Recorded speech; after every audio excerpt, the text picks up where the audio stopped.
Hello friends and family, my name is Azuma and welcome to all of you on a quest to be at one with yourself and those who really want to deep dive and get to know who they are. I'm a mother, I'm a fashion designer, advocate of self-development techniques and law of attraction, and really anything that helps to resonate my soul, help me grow and be the best that I can be. So today I'll be doing a continuation video on my last one, When You Feel Like Blah. That's a great time to really dig deeper. So if you haven't seen or listened to that one yet, maybe you should. It might be of use to you. So I'm going to be sharing how I use my own processes of elimination to get to the bottom of some really pesky shadow work that have been sort of plaguing me for so long, sort of delaying my progress and just making me see things slightly distorted in certain areas in my life. I explained in the last video what shadow work is. Shadow work is when you basically address certain things about who you are, your personality, that we don't necessarily give much attention because it's normally the things that we don't particularly like. So we ignore it, and then when we're trying to just get along with our life and just go along our merry little way, these shadows keep resurfacing and really creating havoc or giving us a really skewed view on certain things and people and our world. But if you don't deal with the shadow, you know, it will always resurface. So here I am talking about how I've used my own processes to help me eliminate some of my shadow. So when I was growing up, I viewed my family as really sort of gregarious and lively by nature. There were 6 of us, 6 siblings and my parents. So if you wanted to be heard or seen, you needed to have some sort of talent of some sort. You had to either be really good at telling jokes, dancing, arguing, fighting. You get my drift. I'm sure it's in some of your families too. So my talent was being the fearless one. Okay, that might be a euphemism for the one that was always ready to fight. I'd always stand up for myself. Most of the times resulting in a fight or being ostracized for weeks. I mean, you know, that's just how it was in my household. Oh, my other talent, of course, was being stylish. I loved clothes and always wanted to be wearing all the latest trends. Hence my career choice to be a fashion designer, I guess. So yeah, let back to that. So being willing to always fight, I guess, is always gonna create some kind of strife for you.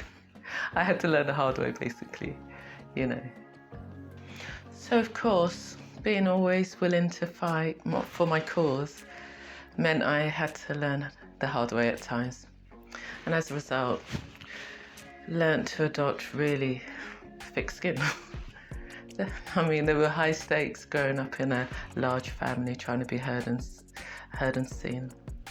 Try not to show too much emotion or let any of your siblings or friends know they'd wounded you with their comments. Yeah, really helpful talent as a child in a big family. However, not so great when you're in your adolescence. Most of our adult defense mechanisms and protections are a result of our childhood wounding. And if they're not acknowledged and worked through, how we respond in our world is going to be mainly from the viewpoint of that wounded child. So just imagine you're a 5-year-old and you're constantly told to be quiet. You're not allowed to have an opinion or made to believe your opinion didn't have any validity. I'm not saying that's what happened in my world, but I'm just using that as an example. I mean, it can go two ways. You can grow up in adulthood trying to prove to anyone with ears that your opinion is valid. Alternatively, you can go the opposite way and be as meek as a mouse and speak like this because you don't think your opinion has any validity. So just imagine going into adulthood arguing all your points at every opportunity and not having the discernment to disagree to keep the peace. No, that's not the way to go, my mum constantly reminded me. You're too argumentative. I knew she meant well, so as a result, I went the opposite way and employed my thick skin and helped me to sort of suppress my immediate reaction to things and quiet my voice. So there it was, staring me in the face. The thing that I had allowed to go on too long that wasn't serving me anymore. I knew in the past when I'd voiced my opinion when I was unhappy in situations, if it's work or love, I was accused of being too sensitive or too much. No one wants to be accused of those things, so what better than to do than to adopt your thick skin of armour and just to allow the intolerable to exist. I mean, there's nothing wrong with standing up for what you believe. It's a show of solidarity for yourself, and in my opinion, one of the biggest forms of self-love practice that you can practice, basically. I mean, really, if you don't show up for yourself, all you're saying to your higher self is, I know things don't feel so great, but I'm going to ignore how I feel about a particular thing and just allow any dominating collective viewpoint to render your feelings unimportant. I mean, all you're doing is creating a really bad habit of not trusting your own instincts and second guessing yourself.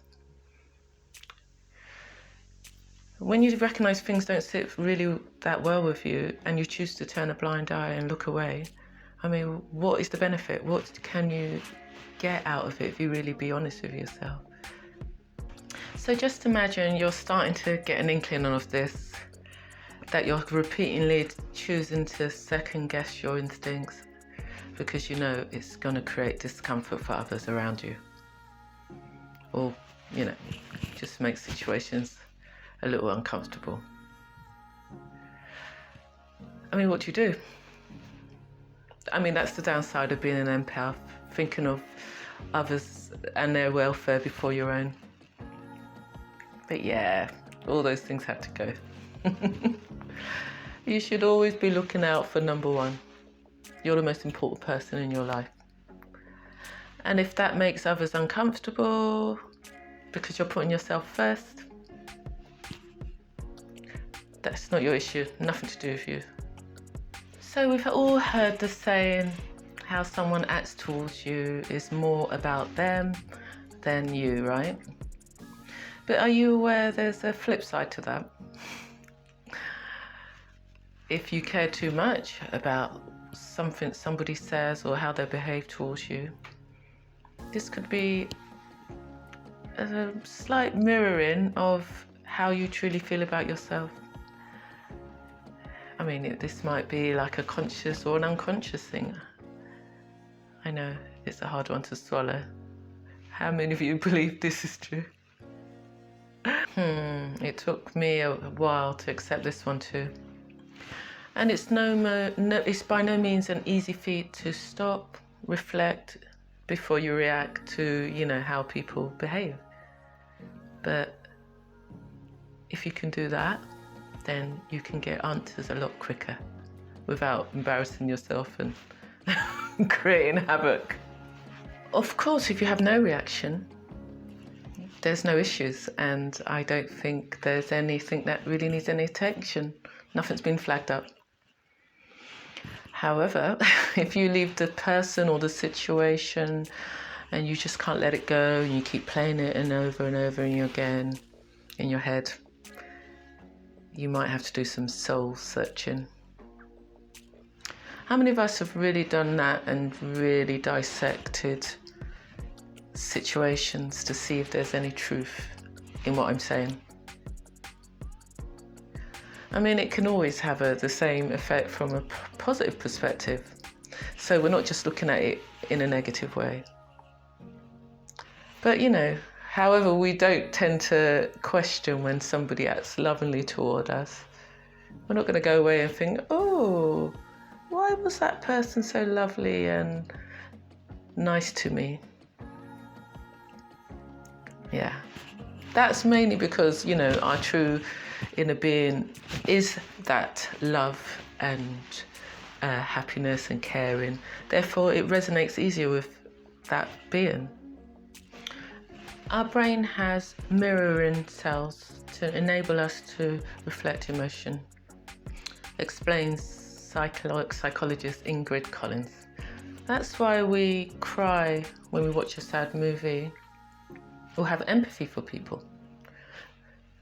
But when two people with similar problems and feelings are mirroring one another unhealthily,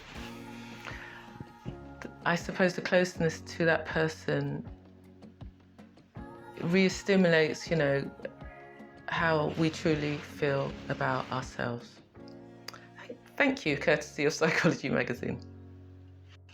So the way you could ensure that you're being true and loyal to the most important person out there, yourself, is to maybe next time when someone disses you for any reason, you can take the stance of I don't give two and leave it where it is.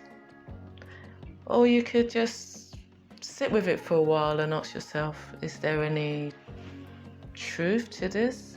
Why has this affected me? Is there something behind it? I mean, guarantee you will get the answer eventually. It might not come immediately, but if it does, you might not like what you hear, but it's all worth knowing. But what I've learned from my bouts of contemplation when I hit a dead end is that certain experiences aren't always our conscious experience and can be attributed to just like generational trauma that we've heard our relatives or family members talk about on repeat as a child, and we then, take it on board as it's our problem and therefore think it's about us, but it's not. We've allowed it to become our own doctrine somehow. But our stories are always there to be rewritten, and we can just get rid of things that once we're aware are not part of who we are. We can get rid of it. Or we can get really woo-woo about the whole thing and consider this might be the re-emergence of some past life wound that wasn't resolved in your old existence. For example, if you actually suffered an actual wound, a physical wound in your past life, in the throat areas, you might have issues surrounding speaking up for yourself in this life. I know, this is all new to me too. So, I mean, that might indicate that your throat chakra might need some work. I mean, I personally haven't done any past life regression work, but I like to keep my energy flowing quite happily. So if I start to feel a bit blocked up and a bit like my energy is like struggling, I'll probably, try and address what the issue is and try and do some chakra work generally, so that I'm not inhibited by worldly issues. So the moral of the story, my friends, is if something keeps re-emerging and keeps coming up, needing your attention, more than likely there is some kind of transformation that needs to take place in you or in your world. I mean, be it a belief that you're holding and you're not aware of, or certain types of people or relationships you keep attracting and you just can't understand why the frig am I just attracting these types of people. You'll know which area of your life needs this attention, but it does need attention if it keeps coming up. As Tony Robbins says, energy flows where attention goes. So be aware where your attention flows. The law of attraction does not discriminate. So if you give the same amount of attention to all the things you don't want, guaranteed they will show up in your world. That's just the law of nature. So make sure you're giving attention to the things you do want. So on that note, I'm going to bid you all a farewell and thank you all for watching this video, and namaste, my people.